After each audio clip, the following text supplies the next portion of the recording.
늘 하는 대로 우리 심장 그리고 제 따라갑니다. 하나님, 나의 심장으로 당신을 사랑합니다. 자, 옆에 보고요.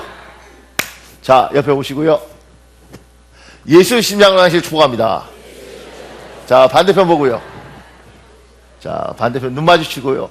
부모 자식 간에는 눈 마주쳐야 됩니다. 자, 예수의 심장으로 당신을 축복합니다. 자, 우리 이단에 말씀하겠습니다. 그런즉 믿음, 소망, 사랑 이 세 가지는 항상 있을 것인데 그 중에 제일은 사랑이라. 고린도전서 13장 13절 말씀. 성령 하나님, 사랑의 은사를 주옵소서. 성령의 능력으로 내 자신을 사랑하게 하옵소서. 내 아내와 내 남편을 사랑하게 하옵소서. 내 부모와 내 자녀를 사랑하게 하옵소서. 내 교회와 내 하나님을 사랑하게 하옵소서. 예수님 이름으로 기도합니다. 아멘. 여러분의 기도대로 될 줄 믿습니다. 오늘 성경에 너희 중에 고난당하는 자가 있느냐? 그는 기도할 것이요, 이렇게 있어요. 우리가 살아가는 이 땅은 전제가 굉장히 중요합니다. 그러니까 잘못된 전제는 문제를 심각하게 일으켜요. 이를테면 지금 우리나라 전제가 고등학교는 학원이 아니잖아요. 그러니까 고등학교를 가는 이유가 열심히 공부해서 대학을 가는 게 목적이다. 이렇게 되니까 고등학교가 문제인 거예요. 학원은 지식을 파는 거예요. 학교는 지식을 파는 게 아니고 가르치고 인격을 가르치는 거예요. 그러니까 학원 선생님이 때리면 고발해도 되고, 학교 선생님이 때리는 건 선생님 뽑을 때 잘 뽑아야겠지만 이건 이해를 해야 되는 거예요. 왜냐하면 인격을 가르치기 위해서는 필요한 것일 수 있거든요. 문제는 이제 때리는 선생님 인격이 안 돼서 문제지만, 그러니까 학교와 학원이 다른데도 불구하고 학교가 학원이 돼버리니까 지금 엉망진창이 되는 거잖아요. 이게 전제잖아요. 그러니까 인생도 잘못되는 건 뭐냐면, 나는 완벽하게 행복하고 싶어. 나는 정말 완벽하게 이 땅에서 파라다이스를 누리고 싶어. 이게 잘못됐어요. 이 땅은 완벽하지가 않아요. 이 땅은 항상 문제를 가지고 있고, 이 땅은 한계가 있고, 그 이유는 뭐냐면 여러분이나 나나 불완전한 인간이잖아요. 불완전한 인간을 만나서 결혼을 하고, 그리고 불완전한 아이를 낳아요. 거기 여러분들 중에 목사님 저는 완전한 것 같습니다. 뭐 부족해도 제가 1% 정도 부족하지 99%는 괜찮아요. 이분이 병든 거예요. 그러니까 불완전한 사람끼리 결혼해서 불완전한 아이를 낳으니까 이게 인생이 괜찮을 수가 없어요. 그러니까 인생은 한 80% 정도 괜찮고 20% 고난이면 엄청 축복받은 겁니다. 아멘 안 하시군요. 그러니까 80% 정도 괜찮고 20% 고통이면 정말 괜찮은 인생입니다. 그러니까 설교도 너무 기대하지 말고 80% 은혜 받고 20% 하면 괜찮은 거예요. 나는 설교 듣다가 뿅 가길 원해. 그러지 말고 80%. 왜냐하면 인생 그래요. 그러니까 제가 왜 그런가 이렇게 이제 나이가 들면서 책이 가르쳐 주지 않는 걸 알아요. 그 이유가 그것 중에 하나가 뭐냐면, 제가 이제 주례 의외로 생각보다 주례를 많이 쓰게 되더라고요. 근데 주례 쓰다 보면 어떤 생각이 드냐면, 제가 이제 항상 이야기를 해요. 그러니까 주례 시간이 너무 짧으니까 그때 못하면 따로 불러서 이야기를 할 때 이래요. 사람은 누굴 찾느냐면 항상 자기 결핍, 내 부족한 걸 찾는다. 그래서 가방끈이 짧은 사람은 가방끈이 긴 사람을 찾고, 팔다리가 짧고 키가 작은 사람은 키가 큰 여자를 원하고, 그 다음에 이목구비가 흐릿한 사람은 이목구비가 뚜렷한 사람을 원한다. 이게 동의가 안 되시는군요. 그러니까 사람은 항상 자기 부족을 찾아서 결혼하는. 그래서 제가 인생을 살면서 느끼는 게 뭐냐면, 아니 저렇게 예쁘고 저렇게 키도 큰 여자가 왜 저렇게 못난 남자하고 살지? 저 남자가 돈이 많나? 이런 농담이 먹히더라고요. 왜냐하면 생각보다 굉장히 이목구비가 뚜렷하고 예쁜 자매가 이목구비가 별로 안 뚜렷한 남자하고 다니는 게 제법 많아요. 그리고 굉장히 의외로 똑똑한 여자들이 약간 맹한 놈하고 사는 경우도 많고, 그게 뭐냐면 결혼이라는 것들이 내가 필요한 것을 채우기 위해서 결혼을 하는데 내가 없는 걸 이 사람이 갖고 있으니까 이게 좋아 보이는 거예요. 나도 갖고 있고 이 사람 갖고 있는데 무슨 매력이 있겠어요. 내가 없는 걸 이 사람이 갖는 거니까 나는 공부 쪽으로는 별론데 이 사람은 공부를 잘해요. 그러니까 매력적인 거예요. 나는 키가 작은 컴플렉스가 있는데 이 사람은 커요. 나는 이목구비를 거울 볼 때마다 마음이 아픈데 얘는 또렷해요. 그래서 결혼하는 거예요. 목사님, 이목구비가 뚜렷한 부부들도 있던데요. 그러니까 걔들은 이목구비가 문제가 아니고 뭐 이쪽이 문제겠죠. 뭐가 하나가 똑똑하고 하나는 뭐 이게 있겠지 뭔가. 그러니까 어떤 사람은 가정적으로 불우한 사람은 화목한 가정을 가진 사람과 결혼하기를 원해요. 여러분 이게 맞아요. 이게 동의 표정들이 당연하다고 이렇게 하는 거예요. 아니면 처음 알았던. 그러니까 서로 간에 연애를 할 때는 이게 좋아요. 왜냐하면 내가 없는 걸 갖고 있으니까 매력이 있잖아요. 그러니까 잠시 만날 때는 좋은데 이불 덮고 같이 살아요. 이제 미치겠는 거야. 왜냐하면 너무 다른 인간인 거예요. 난 집에 있고 싶은데, 그러니까 비활동적인 사람이니까 활동적인 사람이 매력이 있죠. 활기 넘치니까. 이 남자하고 결혼했는데 이건 맨날 나가잖아요. 난 집에 있고 싶은데. 나는 정서적으로 조용히 책 읽는 거 좋은데 이 사람은 나가자예요. 그러니까 이게 안 맞아요. 나는 너무 해프니까 꼼꼼한 여자가 좋아요. 그래서 결혼했는데 뭐 쓰자니까 이 여자가 말리네. 불편한 거예요. 이해가 가십니까 마십니까? 일부 때는 잘 알아듣더라고. 근데 사람들이 그렇게 되니까 결혼을 할 때 내하고 종류가 다른 사람하고 결혼을 하니까 처음엔 좋은데 같이 사니까 너무 불편한 거예요. 근데 더 재밌는 건 참 희한합니다. 애를 낳으면 이게 50% 이렇게 해서 애가 나오는 게 아니고, 나오면 하나는 엄마 닮고 그 다음 주에는 아빠 닮고 이렇게 남아요. 희한하죠.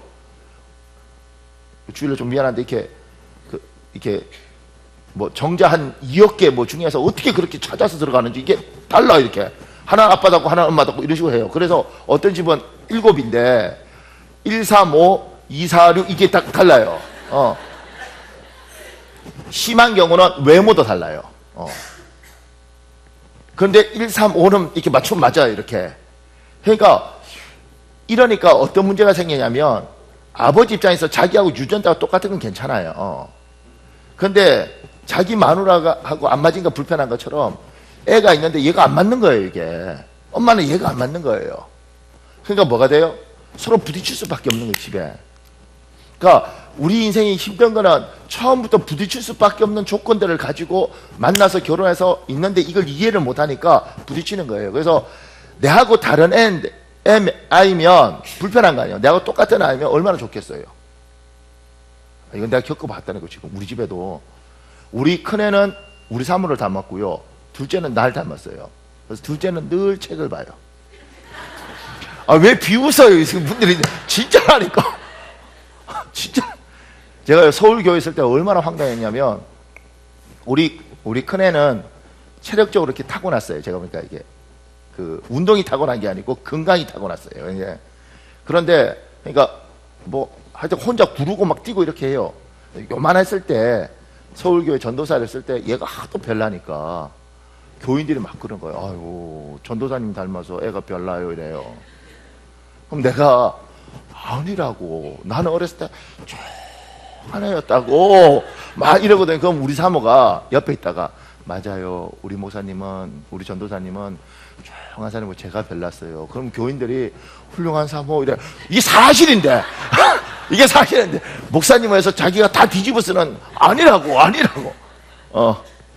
여러분 우습게 여러분 몰랐어요. 우리 사모는요 육상 선수였어요. 이렇게 지금 약간 나이가 들어서 그러지, 뭐죠, 여수시 대표 뭐 이런 거 해갖고 막 1600, 3000 이렇게 막 이런 거 뛰는 여자였어요. 새벽기도 혼자 이렇게 갈 때 내가 새벽기도 갔다가 혹여라도 그 교회가 약간 외졌었거든요. 그래서 제가 우리 연애할 때 새벽기도 마치고 아니면 갈 때 위험하지 않아? 걸어갈 때도 있더라고요. 그래서 내가 위험하지 않아? 그러니까 안 위험해요. 그래서 왜? 그러니까 그냥 뛰면 돼요. 그래서 처음에 그게 무슨 말인지 몰랐어요. 그게 무슨 말이에요? 근데 100m이고 3000을 뛰니까 쫓아올 수가 없는 거예요. 그래서 우리 큰애는 저희 사모를 닮았고 우리 둘째는 저를 닮았어요. 그러니까 첫째하고 둘째하고 아주 왼수예요. 안 맞으니까. 우리 큰놈이 뭐 하여튼 둘째 잡을 때 아주 죽입니다. 내가 미안합니다. 우리 집안 이야기 좀 건데 그 큰애가 우리 둘째 잡으면서 그냥 할머니가 그렇게 하니까 얘가 싸가지가 없잖아. 이래. 내가 속으로 생각해. 너는 엄청 싸가지가 있다. 할머니한테 그렇게 말하는 거 보면. 뭐 하여튼 이렇게. 그러니까 안 맞아요. 그러니까 형제간에 안 맞으니까 다투는 거예요. 왜냐하면 색깔이 너무 달라요. 얘는 나가야 되고 얘는 집에 있어야 되고 얘는 운동해야 되고 얘는 책 봐야 되고 부부들도 대부분 그런 식으로 결혼했어요. 그러니까 가정 자체부터 서로 안 맞고 서로 피곤한 거예요. 이게 뭐요? 이게 우리가 사는 세상. 그러니까 어떻게 고통이 없겠냐고요. 어떻게 고난이 없겠냐고. 그러니까 80% 괜찮은 게 아주 괜찮은 거라니까 집안이. 그런데 이게 학교 가잖아요. 학교 가면 선생님이 굉장히 외향적인 선생님이 있어요. 그죠? 적극적이고. 근데 애가 내성적이야. 선생님 애 보면 미쳐요. 너 그렇게 앉아있어서 되겠어? 움직여야지 애가 선생님 때문에 학교 다니기 너무 힘들어요. 근데 선생님을 잘못 만나서 외향적인 애를 선생님이 외향적인 애 만나면 좋잖아요. 가자! 그러면 가자! 이렇게 되니까. 그런데 선생님이 내성적이에요. 근데 애가 외향적이에요. 너 왜 이렇게 산만하니? 앉아있어야지. ADHD인가요? 뭐 이렇게 가니까 애가 미치는 거죠. 그러니까 안 맞아요. 그잖아요. 이게 회사로 가면 상사하고 안 맞아요. 그러니까 잘만 맞으면 호흡이 잘 맞을 텐데 서로 안 맞아요. 그러면 얼마나 힘들겠어요. 우리가 살아가는 세상은 뭐요? 그런 세상이에요. 그런 세상에 사니까 인생이 고통과 고난이 있는 건 당연한 거예요. 근데 세상은 이걸 해결하는 방법이 뭐냐면 많이 힘들지, 인생 피곤하지, 우리 여기 남한산성 가서 오리백숙 잘하는 데인데 그래서 오리백숙 먹고 오자. 힘내, 내가 살게, 쏜다, 뭐 이렇게 하면 그렇게 풀릴 줄 알아요. 오리백숙 먹어서 풀리면 먹고 풀지. 근데 그 오리백숙 먹고 올 뿐이지 상황은 하나도 변한 게 없다니까요. 왜냐하면 여전히 내성적인 사람 내성적이고 외향적인 사람 외향적인 거거든요. 조금 더 고급진 게 뭐냐면 돈 모아서 우리가 뭐 유럽은 안 되니까 3박 4일 동남아 여행이라도 하자. 필리핀 가니까 보라카이라는 섬이 있던데 얼마나 좋으면 보라카이라서 그게 경상도 사람들이 가서 보고 너무 넓어서 와 보라카이, 그래서 보라카이가 됐다 뭐 이러면서 그 여행사가 그렇게 말을 해요. 그렇게 해서 보라카이 가서 한번 3박 4일 쉬고 오면 쫙 필 거래. 갔다 와서 오면 풀리나요? 인간이 안 변했는데 어떻게 풀리겠냐. 인간이 안 변했는데. 여러분과 내가 사는 세상의 전제는 고단과 고통은 이 땅에는 어쩔 수 없이 있어요. 천국 가기 전에는. 이 땅은 천국이 아니라고요. 그러니까 80% 정도면 굉장한 거예요. 90% 정도면 엄청난 거예요. 70%만 돼도 살만한 거예요. 그러니까 교회도 올 때 착각하면 안 됩니다. 나는 이 교회 좋다고 와서 완벽한 교회를 왜요? 그런 교회 없어요. 대한민국에 지지고 볶는 교회들이 얼마나 많은데 그냥 80% 정도 괜찮으면 굉장히 괜찮은 거예요. 우리 교회는 81% 괜찮은 교회죠. 민망해라. 뭐 아멘까지는 거기 가면 권사님은 그래도 90% 아닌가 이렇게 가야지. 근데 하나님은 그런 식으로 풀라 그러지 않아요. 그런 식으로 풀라 그러지 않아요. 근데 전제가 이렇게 됐습니다. 너희 중에 보세요. 우리 마태복음 10장 29절 32절 있습니다. 여러분 읽어볼래요? 마태복음 10장 29절 30절 시작.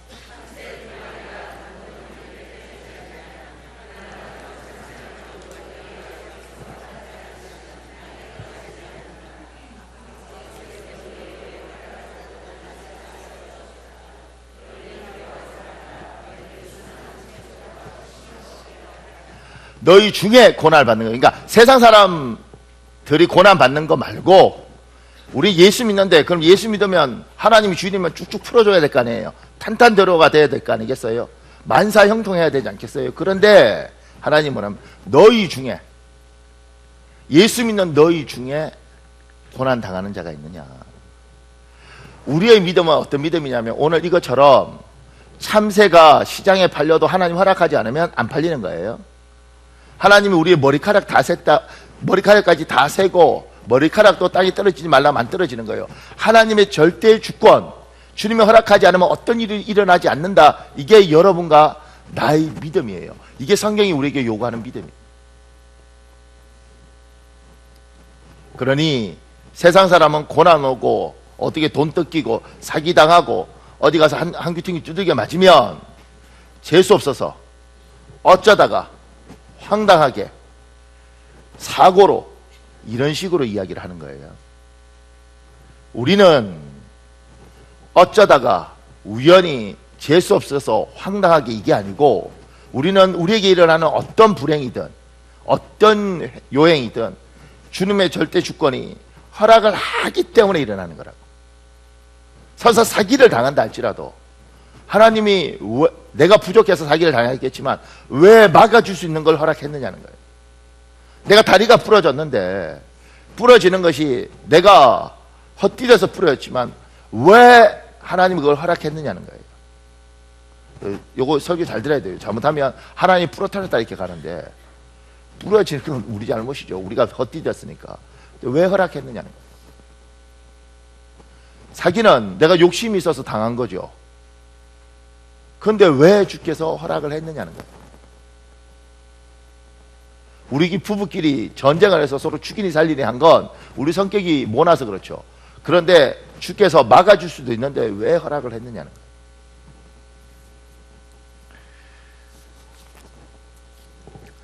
하나님이 너희 중에 고난 당하는 자가 있느냐? 그러면 어떡하라고요? 기도할지니.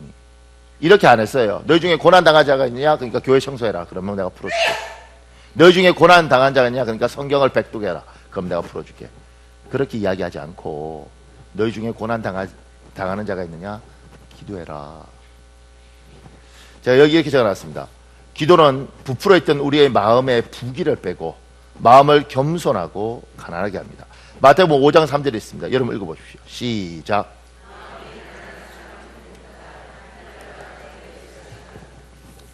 제가요 음식 맛을 잘 몰라요. 생각보다 열심히 먹는데 잘 모르겠더라고요.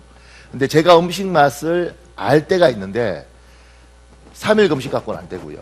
5일, 10일, 15일 정도 금식하면, 금식이라는 게 이제 물만 먹고 버티는 거잖아요. 제가 10월 금식하고 놀란 건 뭐냐면 내가 거의 대장금이에요. 홍시 맛이 나서 홍시에 뭐 이거 있잖아요. 그러니까 왜냐면 이 미각이 완전히 이렇게 다 제거되고 나니까 먹으면 음식에 조미료 든 거 다 느끼겠더라고요. 저도 놀랐습니다. 아, 내가 이걸 느끼다니? 오래 못 가요, 그런데. 근데 그걸 느껴요. 근데 지금 애들이 뭐 불닭, 불족발 뭐 이런 거 먹잖아요. 그건 뭐냐면 여기가 혓바닥이 마비된 거예요. 그러니까 더 자극적인 걸 넣어야지 감각이 오고, 그 전에 뭐요? 감각을 못 느끼는 거죠. 몸이 뭐 다 망가지는 걸 먹고 있는 거예요. 이것처럼 인간의 여기를 채울 수가 없어요. 제가 보니 사람을 채울 수 있는 방법이 없습니다. 특히 인간의 욕심은 어떻게 감당이 안 돼요. 그래서 어떤 분이 그러더라고요, 저한테. 목사님, 사람은 뛰면 걷고 싶고, 걸으면 서고 싶고, 서면 눕고 싶고, 누우면 자고 싶습니다. 난 그까지는 알았어요. 자고 나면, 자면 뭐 하고 싶은지 아십니까? 그래서 제가 뭐 하고 싶어요? 죽어보고 싶어요. 끝까지 한번 가보고 싶어요, 인간은. 채워도 채워져요, 안 채워져요? 안 채워져요. 이게 인간의 욕심이에요. 그러니까 이 부기가 계속 차면 감당이 안 되는 거예요. 하나님이 때로는 고난을 허락하면 이 부기가요 확 빠집니다. 인생에 사기를 당하든 어디 가서 한 귀퉁이를 먹든 도둑질을 당하든 교통사고를 당하든 그거 막 푼다고 쫓아다니는 게 아니라 하나님 앞에 와서 기도하면서, 하나님, 처음에는 억울하고 분노스럽고 왜 내한테 이런 일이, 내가 예수 믿는데 왜 내한테 이런 일이, 이렇게 기도하죠. 하나님 살아계신데 왜 내한테 이러냐고. 그런데 그렇게 하루, 이틀, 3일, 일주일 기도하다 보면 어느 순간인가 내가 이렇게 투덜거릴 수 있는 건가, 내가 이거 잃었다고 이런 이야기 해도 되는 것인가, 이런 생각이 듭니다. 어떤 사람이 평생 집이 없이 살다가 정말 여행으로 아파트가 당첨됐어요. 그것도 아주 작은 거, 그것도 임대. 그 아파트에 들어간 날 잠을 잘 수가 없었어요. 너무 좋아. 그 잠 못 자는 게 며칠 갈 것 같아요? 일주일 간다? 보름 간다? 한 달 간다? 3개월 간다? 처음엔 그런데 어느 날, 에이씨 이놈의 아파트 임대, 어이 15평, 내가 이렇게 인간이 변해요. 언제 알아요? 한 귀퉁이 맞고 나면, 마음이 가라앉으면 내한테 이게 얼마나 귀한 건데, 이걸 알아요. 하나님이 고난을 허락하면, 하나님 앞에 무릎 꿇으면 이 부귀가 쫙 빠집니다. 빠지고 나면 내한테 주어진 것이 얼마나 귀한 줄 알아요. 제가 지금 주일학교 아마 여름 수련회 때 설교해달라고 그래서 제가 웬만하면 안 하는데, 우리 교회 주일학교를 해야겠다 이렇게 생각해요. 근데 제가 이제 주일학교까지는 안 해보고 중고등부 설교할 때 되면, 중고등부 아이들, 중고등학교 애들이 사실 우리 교회 애들은 좋은데 사실 이렇게 굉장히 힘든 때잖아요. 사춘기고 말 때. 제가 설교할 때 아이들한테 어느 날 이런 이야기를 한 적이 있습니다. 너희들 중에 아버지 보면서 재수 없다, 여자아이들 특히, 우리 아버지 같은 게 왜 아버지인가, 아버지 죽었으면 좋겠다, 이런 애 있다는 거 내가 안다. 돈도 못 벌어오고 엄마 맨날 때리고.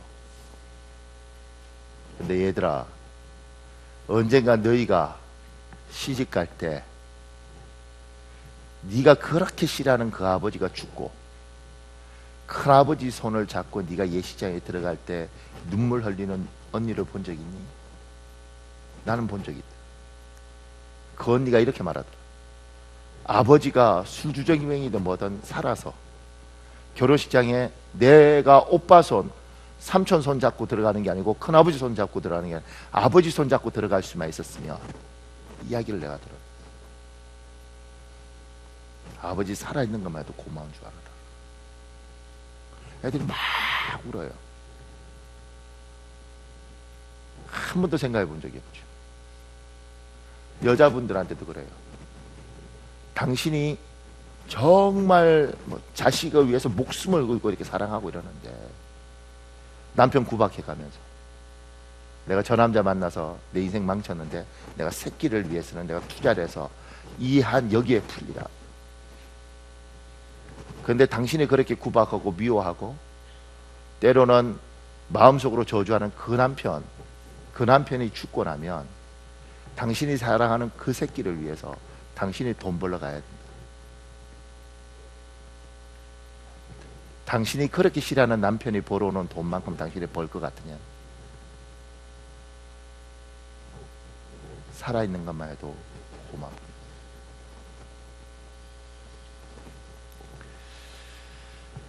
하나님이 그걸 한 번씩 허락해요. 그래서 멀쩡한 내 남편이 어느 날 길 가다가 어느 놈한테 맞아서 병원에 입원해 있는 경우도 있어요. 그때 아는 거예요. 이 남자 죽으면 내가 어떻게 되는가.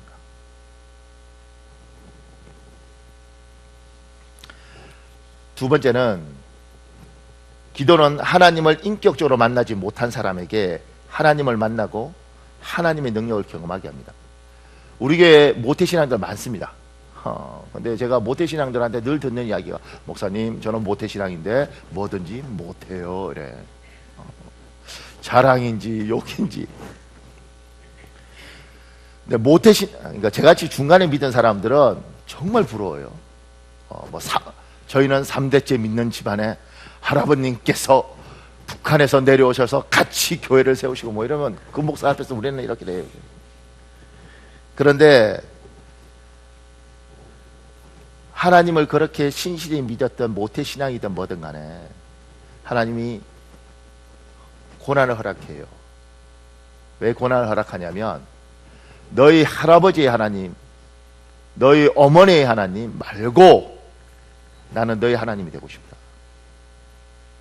그러니 이 고난 속에서 얘야 나를 찾아라. 이 땅에서 네가 그래도 하나님 집안에서 3대쯤 믿고 4대쯤 믿으면 날 한번 만나봐야 되지 않겠냐. 너도 기도응답이라는 거 들어봐야 되지 않겠냐. 누가 뭐라 그러면 하나님 살아있습니다 이렇게 말해야 되지 않겠냐. 어떻게 하나님 살아있습니까? 그러면 내가 인격적으로 하나님 만났습니다 이렇게 말해야 되지 않냐. 성경에 아브라함의 하나님, 이삭의 하나님, 야곱의 하나님이에요. 영원한 아브라함의 하나님이 아니고 아브라함에게는 아브라함의 하나님이 되는 거고 이삭에게는 이삭의 하나님이 되는 거예요. 하나님이 너무 괜찮은데 인격적으로, 그리고 성품도 너무 괜찮고 집안도 괜찮아요. 공부도 잘했어요. 교회에서 흠잡을 데가 없어요. 왜냐하면 뭐 헌금하고 봉사하고. 그런데도 하나님이 고난을 허락해요. 말이 돼요? 잘하고 있는데 하나님 말하는 거죠. 너희 아버지 하나님 말고 네 마누라의 하나님 말고 나는 너희 하나님이 되고 싶다. 나는 너희 하나님이 되고 싶다.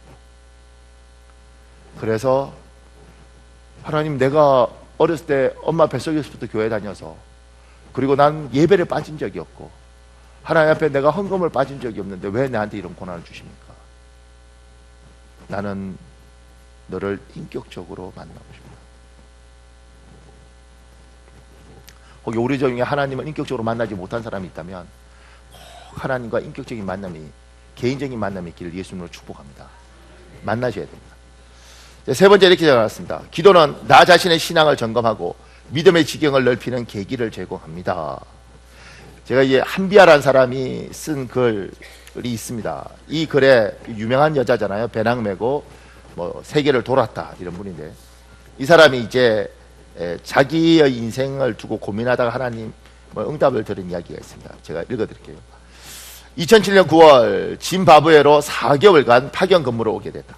이곳은 가장 높은 수위의 재난인 카테고리 3 지역으로 수년간 계속된 가뭄 때문에 수십만 명의 아이들이 굶어 죽고 있는 현장이다. 나는 이곳에 130만 명에 대한 긴급 구호 식량 지원을 하러 왔다. 와보니 식량도 식량이지만 물가 문제가 더 심각했다.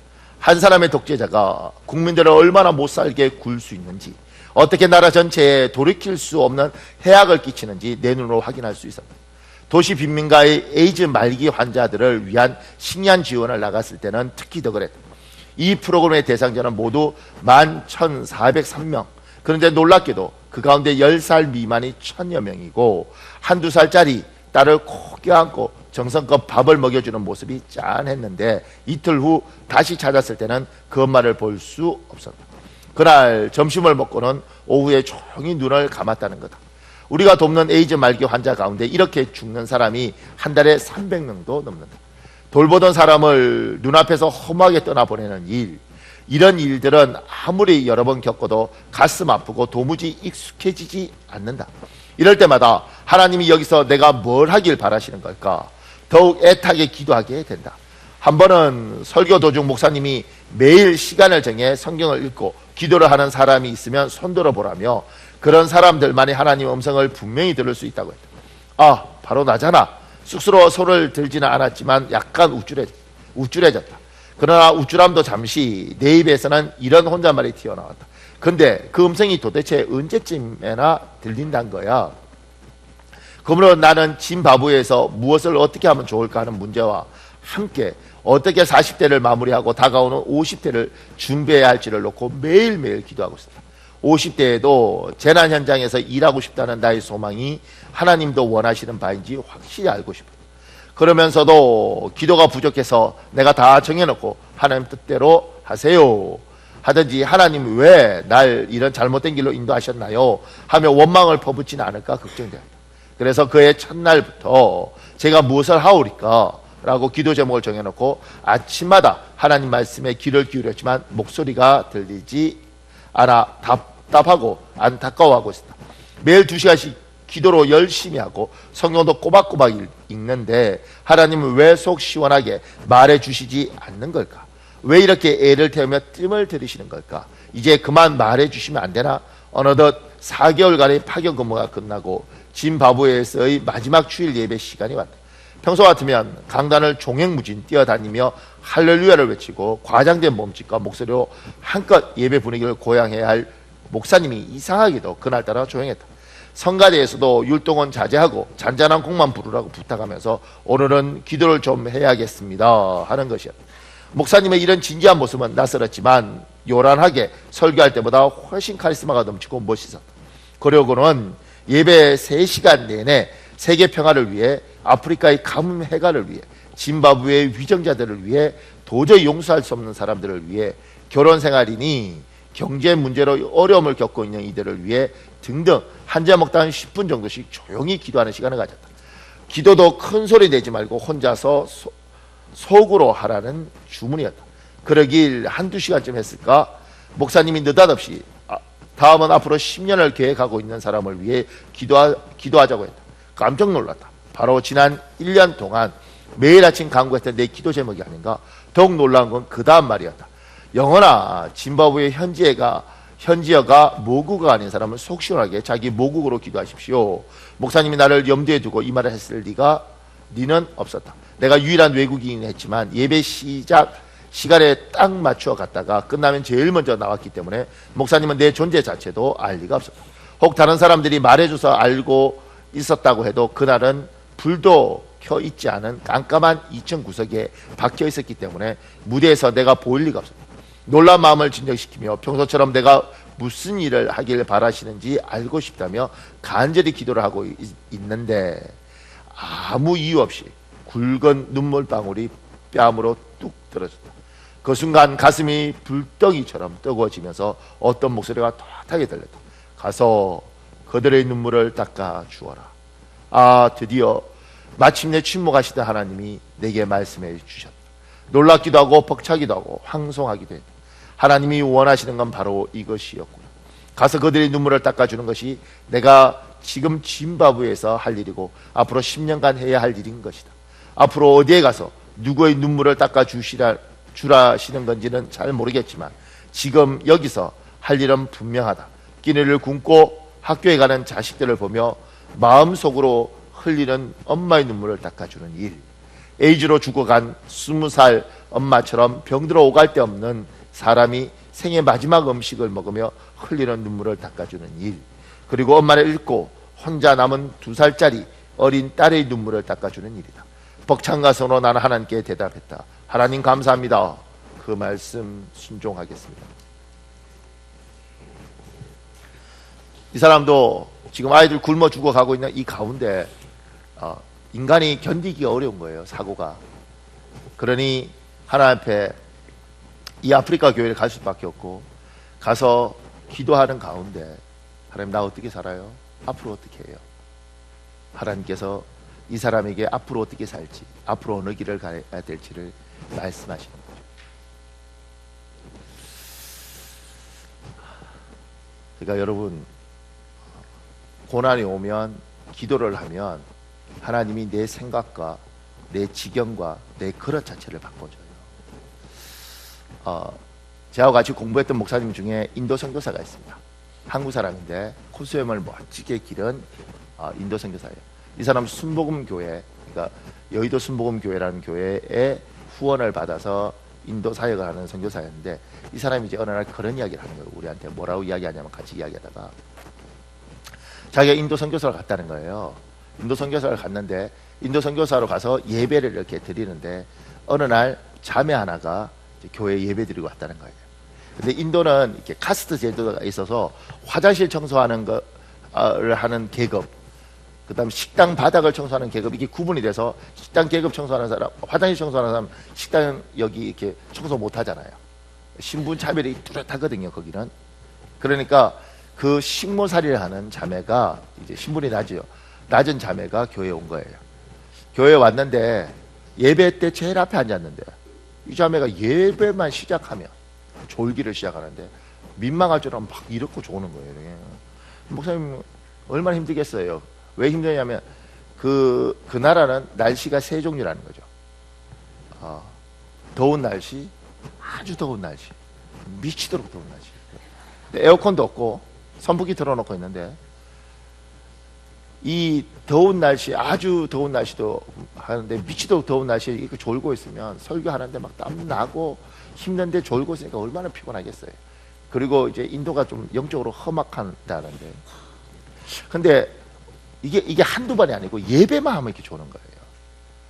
목사님 마음에 어떤 생각이 들었냐면, 야, 이걸 예배를 방해하는 것 보니 이게 정상적이지 않다. 어쩌다 한 번 조는 것도 아니고 몇 달째 매 그 시간에 와서 졸면서 예배를 방해하니까 이건 아마 영적으로 사단이 역사하는 것 같다. 그래서 자기가 이제 들었던 대로 저게 귀신 들었던 것 같다, 이렇게 생각을 쫓아야겠다, 이렇게 생각한 거예요. 근데 자기는 한 번도 귀신이 나가고 듣고 이런 것도 못 봤고, 순복음교회 목사지만 병 고치고 병 낫는 것도 본 적이 없다는 거예요. 성경에 그렇게 있을 뿐이지 자기가 성경은 믿으니까, 근데 자기 눈으로 한 번도 본 적이 없다는 거예요. 그런데 생각이 자꾸 그렇게 들더래요. 그래서 이제 같은 그 인도 사람들하고 같이 예배하니까 인도 사람한테 이 자매에게 악한 귀신이 든 것 같다. 그러니까 우리 기도하고 쫓아야지, 그러지 않으면 예배가 방해된다. 그래서 이제 미리 기도로 준비하고 이 자매가 교회 왔을 때, 자매 우리 같이 기도하자. 이래서 이제 이 청년들도 뭐가 있을 것 같다 이러면서 이제 같이 자매를 중간에 두고 기도했다는 거예요. 목사님이 이제 머리에 안수하고, 근데 인도는 이렇게 머리 만지면 안 된다네요. 그래서 머리 위에 이렇게 손을 떼어서 이렇게, 그리고 이제 기도를 같이 하는 거예요. 이렇게. 그래서 정말 한 20분 정도, 그날 날씨가 미치도록 더운 날씨였어요. 미치도록 더운 날씨인데 이렇게 통성으로 기도하면 이제 소리가 나가니까 창문을 다 닫은 거예요. 얼마나 덥겠어요. 정말 더운데 한 20분 동안 정말 땀 흘리면서 기도했는데, 이 자매는 그냥 이렇게 멀뚱하게 있고, 그 다음에 같이 기도하던 사람들도 청년도 뭐가 있을까라고 기도하다가 나중에 되니까, 야, 이거 문제가 있는 거예요. 별거 없은 거예요. 그러니까 하나씩 둘씩 나가더니 저쪽에서 다 물 마시면서 이렇게 보고 있더래요. 자기 혼자 이렇게 기도하는데 이게 기도하다가 눈 뜨잖아요. 이렇게 보니까 저기서 다 물 마시면서 보고 있고, 이 자매는 이렇게 멀뚱하고, 목사님이 기도하다가 갑자기 자매고 뭐고 다 떠나서 자기 인생이 너무 비참하더래. 내가 인도까지 와서 이게 뭔 짓이야, 이 미치도록 더운 날씨에 자매한테. 그래서 기도하다가 진짜 기도에 깊이 빠진 거죠. 하나님 이게 뭐예요? 이래갖고 하나님 선교사로 부르지 말든가, 선배들은 뭐 그런 일이 있었다는데 나는 그런 것도 없고, 막 자기도 모르게 눈물 흘리면서 너무 비참해서 자기 신세가 너무 초라하고 내가 목사로서 이게 뭔가 싶어서 막 기도를 한 20분 했다는 거예요. 근데 갑자기 여기 있던 멀뚱멀뚱한 자매가 목사님 손 좀 치워주세요. 자기가 분명히 손을 이렇게 댄 게 아니고 떠 있었는데, 뜨거워요, 손 좀 치워주세요, 이랬다는 거예요. 그리고 보니까 자매가 의자에 완전히 이렇게 딱 달라붙어서 꼼짝도 이러고 있더라는 거예요. 이거 뭐 이상하다 이렇게. 근데 저쪽에 물 마신 데도 분위기가 이상하니까 왔대요. 그래서 이게 뭐가 있다. 근데 갑자기 자매가 이러더니만 딱 쓰러지더라는 거예요. 조금 있다가 깼는데 얼굴하고 눈빛이 완전히 바뀐 거예요. 사람이 이렇게 환하게. 그러면서 이 자매 안에 있던 악한 것들이 떠난 거죠. 그리고 예배 시간에 안 졸고 즐거워하고. 그러면서 이 목사님이 순복음 목사님이잖아요. 우린 장로교고, 순복음 목사님들은 원래 병 고치고, 그게 그 교류 중에 하나 있거든요. 병 고치고, 그 다음에 뭐 귀신 쫓고 이런 것들이 그분들에게는 이제 당연한 교리예요. 근데 그걸 이야기만 듣다가, 진짜 이런 것이 있구나. 우리나라는 그게 별거 없지만 필리핀, 저는 필리핀에 있었잖아요. 그러니까 필리핀, 중국 이런 데는 정말 귀신이 나갑니다.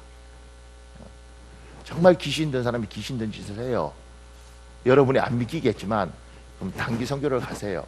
가면 이번에 태국 갈 텐데, 태국 갈 때 근데 따라가 보면, 저번에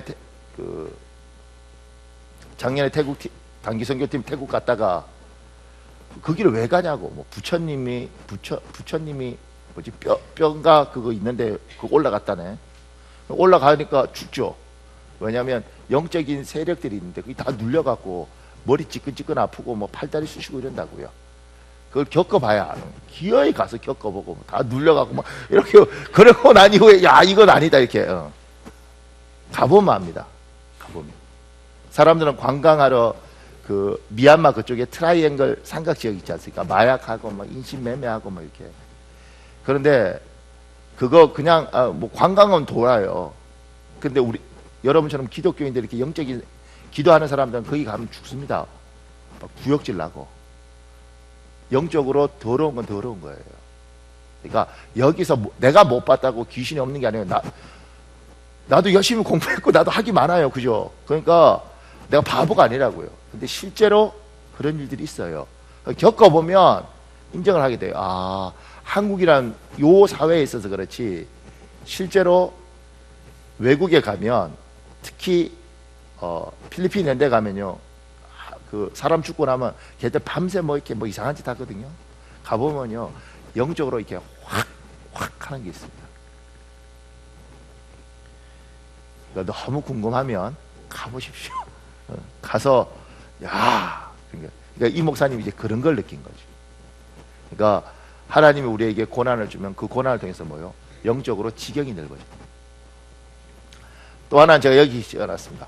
기도는 어떤 사건, 어떤 사람에 대한 우리의 관점을 하나님의 관점으로 바꾸어 놓습니다. 고난 때문에 하나님 앞에 기도하다가 특히 고난이 사람을 통해서 오잖아요. 그러면 이 사람을 두고 한번 좀 깊이 한번 기도해 보십시오. 내가 이 사람 때문에 미치겠다. 그럼 그 사람을 두고 좀 한번 깊이 기도해 보십시오. 내가 내 남편 때문에 미치겠다. 그럼 남편을 두고 좀 깊이 하나님 앞에 막 10분, 20분, 1시간 이 정도가 아니라 한 달이면 한 달, 두 달이면 두 달 동안 좀 깊이 기도해 보십시오. 내가 도저히 이해가 안 간다. 내 새끼지만 뭐 저런 게 다 있냐. 그러면 얘를 두고 한번 깊이 기도해 보십시오. 어느 날 하나님이 가지고 있는 이 자기 눈을 뽑아서 표현하기 좀 그런데 눈을 뽑아서 우리한테 심어줘요. 그러면 내 남편이 왜 이렇게 사는지를 이해를 해요. 그러니까 받아주고 안 받아주고 나중 이야기고 난 이 인간이 이해가 안 가. 근데 어느 날 하나님이 그 눈을 뽑아서 주면 이해가 가요. 왜냐하면 이 사람이 이렇게 사는가. 그리고 대부분 어떻게 되냐면 불쌍해요. 남자들 중에 이를테면 돈 하잖아요. 그런 남자도 있어요. 그렇다고 돈이나 많으면 말도 안 해. 뭐 이런 남자가 다 있네 이러지 말고 한번 깊이 기도해 보라고. 그러면 어느 날 하나님께서 이 사람이 어떤 사람인지 하나님이 보는 걸로 보여줘요. 그래서 어떤 목사님을 같은 목사들에게 모임이 있거든요. 노예인데 저 목사가 진짜 싫었다는 거지. 그러니까 늘 욕을 했는데 왜냐면 보기만 해도 싫은 사람이 있잖아요. 어느 날 그 사람을 두고 어떻게 해서 기도할 수밖에 없는 상황에서 깊이 기도할 수밖에 없었어요. 하나님이 이 사람한테 이야기를 하는 거죠. 네가 나보다 속 상하겠냐? 네가 얘 보고 화내고 속상한데 나도 속상한데 네가 나보다 속상하겠냐? 근데 나도 참고 있으니까 너도 참아라. 뭐라고 그러겠어요? 하나님이 나도 참는데 너도 참아라 이렇게. 또 뭐 때문에 이럽니다. 하나님이니까 참으시죠. 난 못 참아요 이렇게. 하나님이 나도 참으니까 너도 참아라. 그걸 알게 돼요. 하나님이 안타까워하는 마음에 제가 처음 모셨던 목사님에 대해서 굉장히 세거든요. 정말 강한 사람인데 그분 때문에 내가요 너무 힘들어서 그분을 두고 정말 최소 6개월 이상 매일 밤마다 기도했어요. 하나님, 이분이 이렇게 유명한 분인데 내가 아무리 생각해도 이분이 이해가 가지 않아. 그리고 너무 힘들다. 이분이 믿고 어떻게 이런 목사님이 이렇게 훌륭한 유명한 목사가 되는지 난 이해가 안 갑니다. 하나님이 어느 날 가르쳐 주시는 거예요.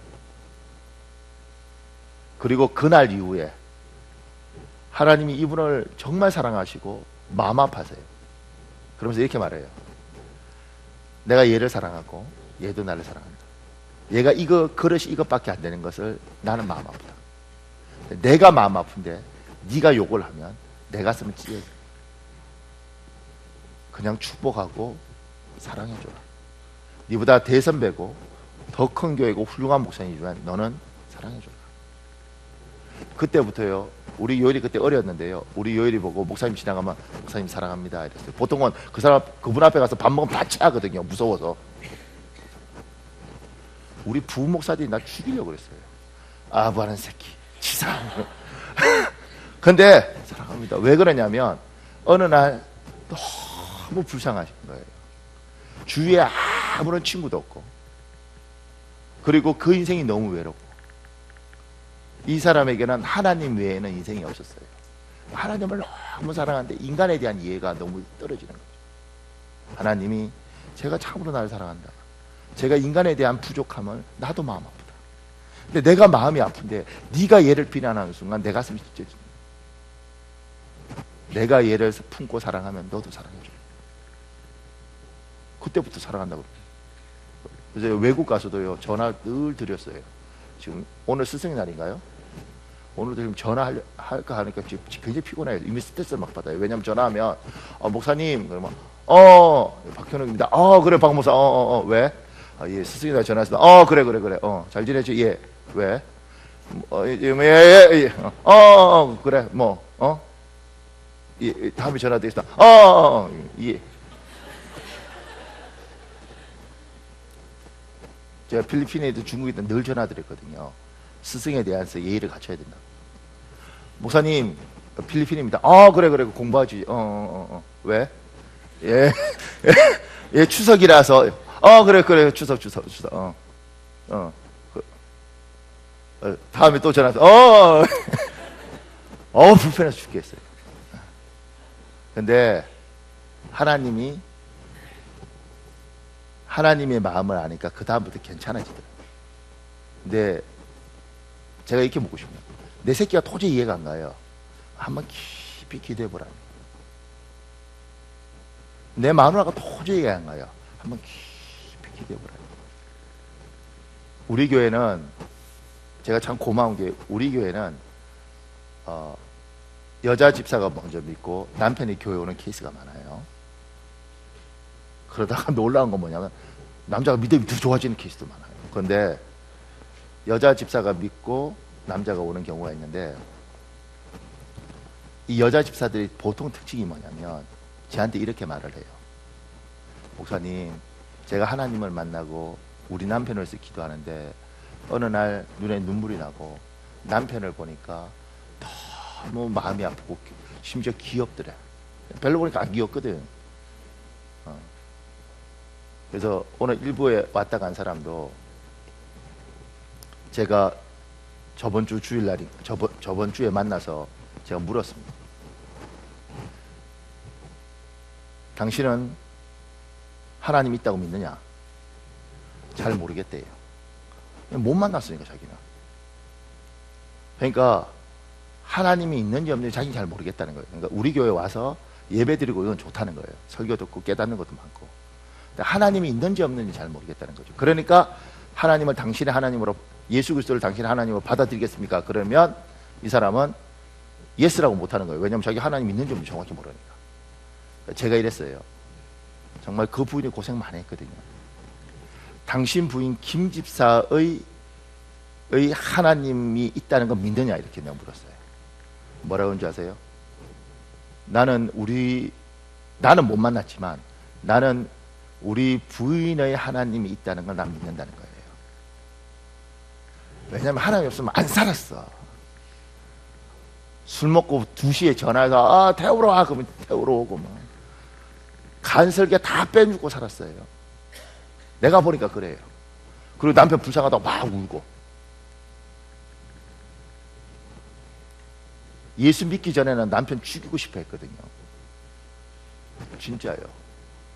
이 사람이 하나님 만나고 난 이후에 어느 날 남편을 두고 기도할 때마다 울더라고요. 자기 남편 때문에 금식도 하고. 그런데 정말 그 세 고집이 교회로 왔어요. 그리고 와서 있는 건 좋은 거죠. 근데 하나님은 자기가 어떻게 보겠냐고. 왜냐면 열심히 기도할 생각도 없고 별로 기도할 것도 없고. 근데 이제 요새 좀 힘들거든요. 고난이 온 거죠. 도저히 기도할 수 있는 상황이 왔어요. 그래서 제 방에 왔을 때 제가 그러니까 당신이 못 만난 건 오케이, 인정한다. 근데 당신이 신뢰하는 부인, 그러니까 자기 부인을 신뢰해요. 여자 잘해야 됩니다. 내가 누군가 해서 당신이 신뢰하는 당신 부인, 전 쟤만은 신뢰 못합니다. 이러면 다 깨지는 거예요. 당신이 신뢰하는 당신 부인, 그 김집사를 신뢰한다는 그가 만난 하나님을 믿느냐, 이렇게. 내 부인이 하나님을 만났다면 자기 믿는다는 거예요. 자기 부인의 말을. 그러면 당신 부인 김집사의 하나님을 당신의 하나님으로 받아들이겠느냐. 저는 참, 제가 목회하면서요, 참 행복한데, 그 순간 이 남자가 원래 믿고 싶은 생각이 별로 없는 사람이니까 갑자기 쫙 하고 이렇게 가만히 있더라고요. 뭐 이렇게 해머로 머리 뒤통수 맞은 것처럼. 그리고 이렇게 말해요. 제가 한 번도 그 생각을 못 해봤어요. 제 안에 김집사의 하나님을 저는 믿습니다. 그래서 제가 그때 영접 기도시키고 안수하고 그렇게 했어요. 그러니까 이 사람이 얼마나 강가슬개를 빼주고 살았을까, 이 생각이 들더라고요. 그러니까 이 여기가 감동하는 거죠. 여기가 또 이거 오해하면, 그럼 내 남편이 안 오는 건 내가 뭐 감동 안 했다는 거야, 이러지 말고. 나 설교할 때 머리가 막 복잡해 막. 그런데 이제 남편이 아내를 그만큼 신뢰하는 거예요. 그러니까 나는 하나님 못 만났는데 네가 만난 하나님을 내가 인정하겠다. 그리고 네가 그 하나님 만나서 행복한 거 보고 나를 사랑해 주는 걸 보니 나는 하나님을 앞으로도 못 볼지 모르겠지만 네가 믿는 그 하나님을 나는 믿겠다, 이거예요. 그 엄마들 잘해야 되는 게, 하나님 인지 없는지 모르겠어 나는. 근데 엄마의 하나님은 내가 믿겠다는 거지. 나를 위해서 이렇게 기도하고 나를 위해서 이렇게 희생하고 힘들어도 이 가정을 지켜준 당신의 하나님이면 내가 받아들이겠다는 거죠.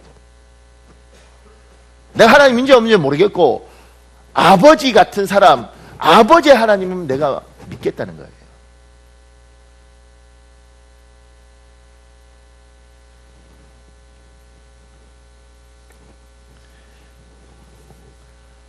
내 자식을 위해서, 내 남편을 위해서, 내 아이를 위해서 정말 기도하면, 제가 확실히 아는 건 깊이 기도하면 그 사람을 사랑하게 됩니다. 최소한 불쌍하게 여기게 되더라고요. 왜냐하면 하나님이 마음 아파하니까 그 마음이 내가 와서 나도 아파요. 그러니까 미워 못하겠어. 속이 상하게 되지. 내가 오늘 이 남편하고 반드시 헤어지겠다든가, 아니면 내가 이 새끼를 호적에 팔아야겠다, 이게 싶으면 한번 깊이 기도해 보십시오. 깊이 기도하면 하나님이 그 사람이 심한 경우는요, 자란 환경을 가르쳐 주세요. 너는 얘를 정죄하고 너는 이해 못하지만 얘가 이렇게 될 수밖에 없는 걸 나는 알아. 그리고 정말 속이 상한다는 거예요. 그런데 나는 얘가 마음이 아프니까 너도 불쌍히 해주면 돼요.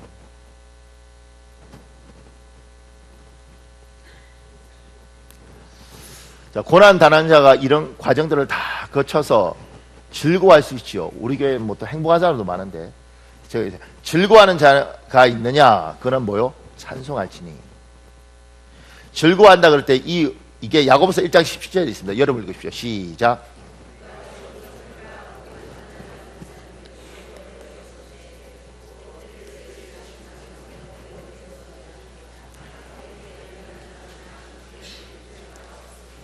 우리가 조금 전에 믿는 것처럼 하나님 허락하지 않으면 어떤 것이든지 우리에게 일어나지 않는다.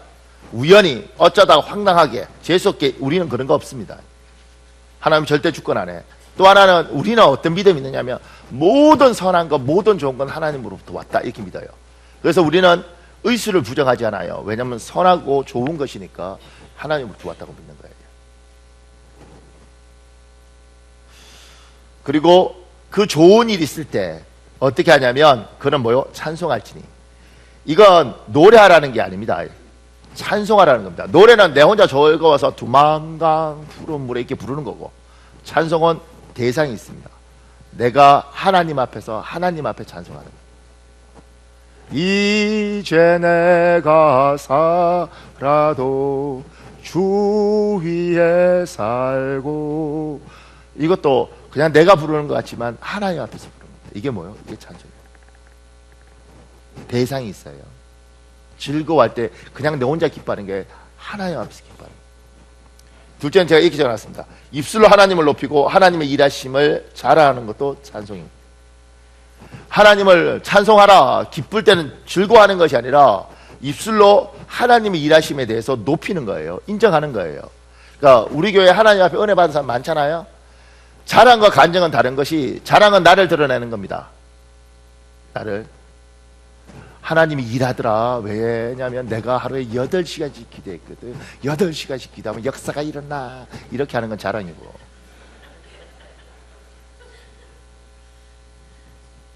간증은 나를 겸손하게 표현하고 하나님을 높이는 겁니다. 그러니까 좋은 일들이 있으면 간증을 해야 되고 높여야 되는 겁니다. 시간이 얼마 없는데 제가 여기 밑에 보면 SBS 뉴스에 관한 거 있잖아요. 이게 SBS 8시 뉴스에 있었던 내용은, 이게 뭐냐면 2008년도에 미국에서 비행기가 추락했어요. 그래서 이게 탈출하면서 그 비행기가 한국인들이 사는 집 있는 데 떨어졌습니다. 제가 이때 미국에 있었습니다. 이때. 그런데 떨어지면서 일가족이 몰살을 했어요. 근데 남편만 살고 부인, 애 둘, 그 다음에 애 태어난 지 얼마 안 돼서 장모까지 왔는데 이 4명이 한꺼번에 전투기에 깔려서 죽었어요. 그 죽은 것을 SBS 8시 뉴스에서는 그냥 이렇게 이야기했어요. 누구 죽었더라. 이렇게 해서 뭐 이렇게 그걸로 끝이에요. 근데 노컷 뉴스는, 이건 지금 워싱턴 특파원이 작성한 거거든요. 거기는 이제 미국에서 한 정보고 또 기독교적인 부분에서 좀 자유로우니까 어떤 내용이냐면, 이 사람이 이렇게 했어요. 노컷 뉴스에 이렇게 했습니다. 전투기 조종사가 이번 일로 고통받지 않도록 기도해 주세요. 미군 전투기 추락 사고로 사랑하는 부인과 2딸, 장모를 한순간에 잃어버린 윤동윤 씨는 눈물의 용서를 미국 언론들이 주요 뉴스로 보도했다. 그러면서 이 사람이 이 전투기 조종사를 용서하고 자기가 원망하지 않는다는 이야기를 해요.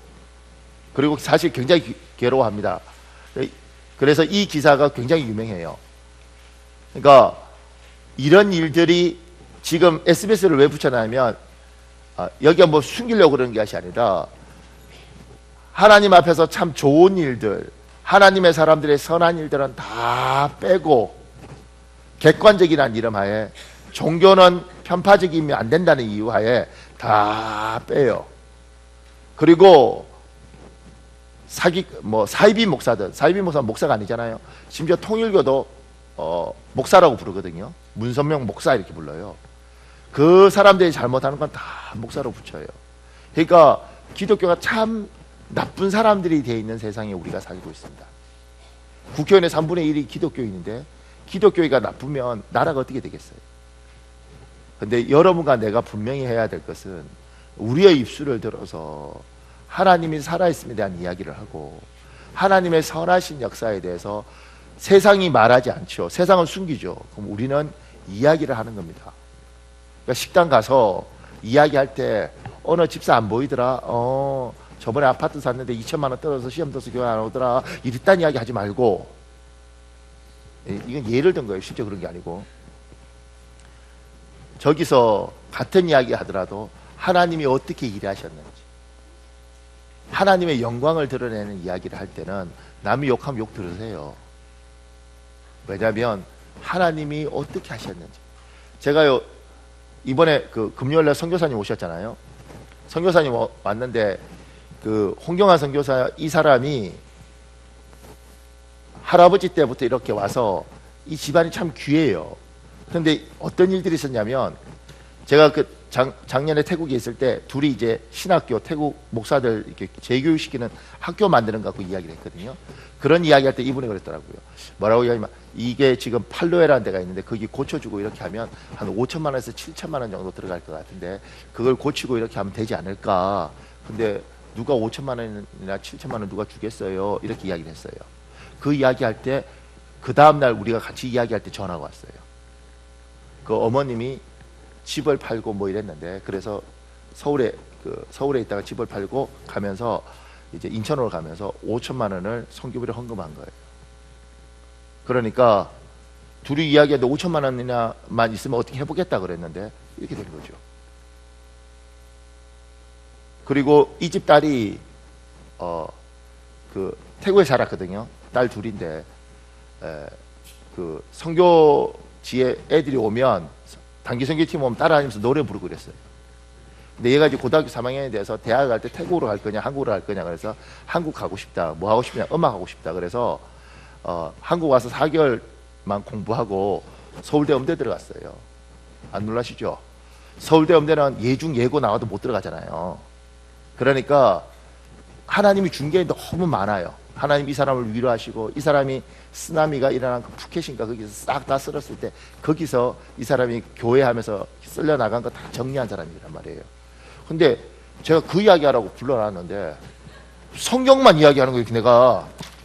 내가 손 들고 목사님 그거 말고 이럴 수도 없잖아요. 앉아 있으면서. 근데 나중에 다 끝나고 이분이 그러더라고요.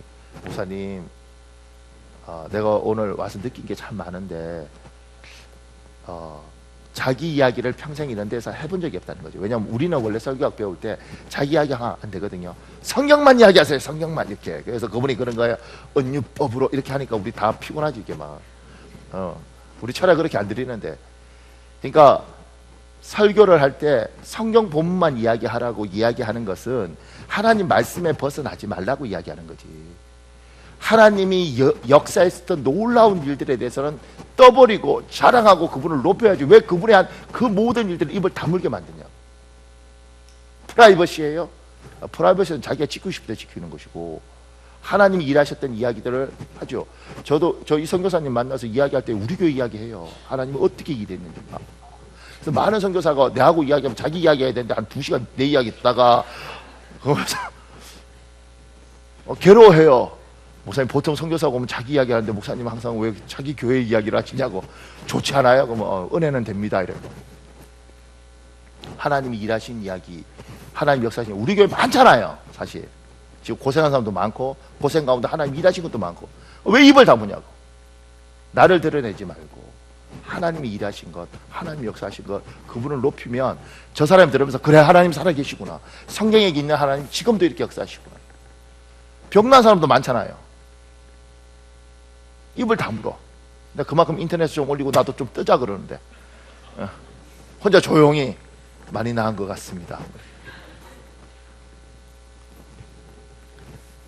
그러니까 사랑하는 여러분, 하나님이 여러분을 복 주셨으면 그 고난의 과정을 다 지나서 하나님이 복 주셨으면 이걸 뭐요? 자랑하고 높여야 되고. 세상은 하나님을 숨기고 하나님 일하시면 입을 닫아요. 그런데 하나님이 일하시는 것들이 곳곳에 있어요. 지금 우리 태국 단기수 팀이 고봉신 목사 하는 태국에 가잖아요. 누가 미국에 가서 공부하라고 저한테 3천만 원인가 줬잖아요. 고봉신 목사가 미국에 5년인가 6년인가 있었는데 이 친구가 성교비 이렇게 장학금 이런 걸로 공부하라고 받은 돈만 1억 8천 이상 돼요. 안 놀라시는군요. 1억 8천 생으로 누가 줬다니까. 그냥 교회가 이렇게 후원하고 이런 것도 아니고 그냥. 그러니까 하나님이 그런 역사를 보면 하나님이 이렇게 일하시구나 이렇게 있을 텐데 누가 돈 주겠어? 내가 땅 파서 청소해서 그래 공부해야지 이렇게만 생각하니까. 하나님이 일한 놀라운 일들이 곳곳에 있는데. 그러니까 여러분에게 하나님이 복을 주셨으면 입을 다물지 말고 자랑하시는 복이 있길 예수님으로 축복합니다.